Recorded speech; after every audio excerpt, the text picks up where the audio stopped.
Hello everyone. Before we get into it, I just want to say this straight. I'm not here to sugarcoat things, I'm not here to offer false hope, and I'm definitely not here to play along with the latest pantomime they're rolling out in Westminster. Because I've got to be honest with you, there are actually people out there who think Keir Starmer's had some kind of conversion. That he's suddenly become Enoch Powell because he muttered something about migration being a privilege and not a right. I mean, are you joking? Have we learned nothing? Let me be clear, Starmer is not new, he's not different, he's not changed, he's just repackaging the same establishment script with a bit more fear sprinkled on top now that the numbers are impossible to hide. Don't fall for it, he's all words, no action.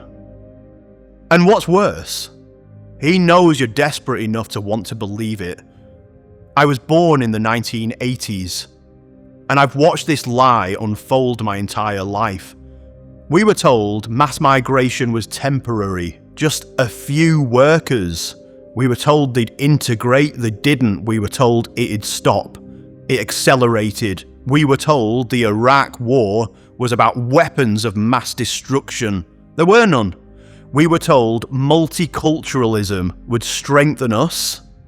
Instead, it shattered cohesion and created parallel societies. We were told grooming gangs were a conspiracy theory. Now we know they were covered up by the state for decades. We were told borders were secure. Now we've got literal boatloads arriving daily, filming themselves laughing as they land. We were told you can't say any of this, and now the same people who banned those conversations want to lead them. Come off it, it's an absolute joke.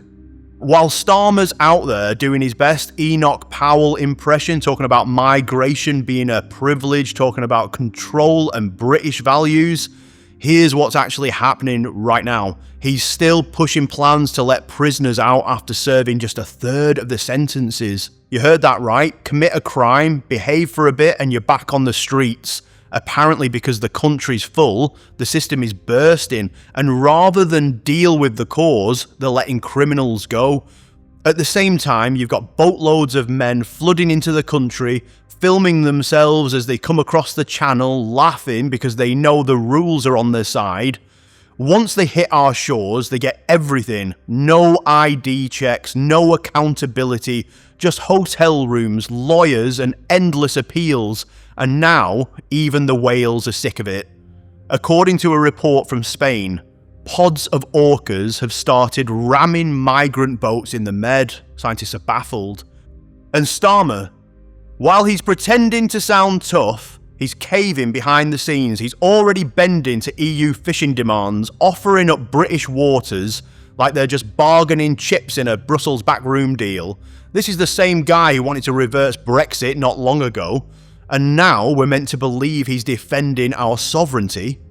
Starmer was on his knees for Black Lives Matter not 5 minutes ago, and now suddenly he's the voice of British identity.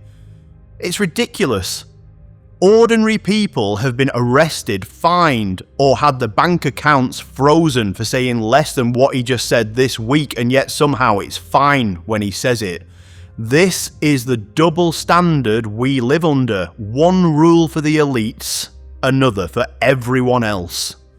And while Starmer cosplays as Enoch Powell, you've got Sadiq Khan telling us that migrant families are economically superior, that a skilled migrant family contributes £12,000 a year, while a British skilled worker's family is a burden. That's a lie.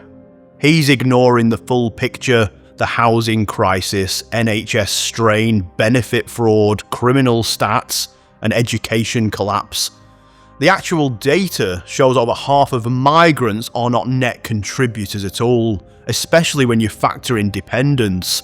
But they keep pushing this narrative because the goal isn't truth, it's control. And the fact that so many people are still buying it, that's the real tragedy.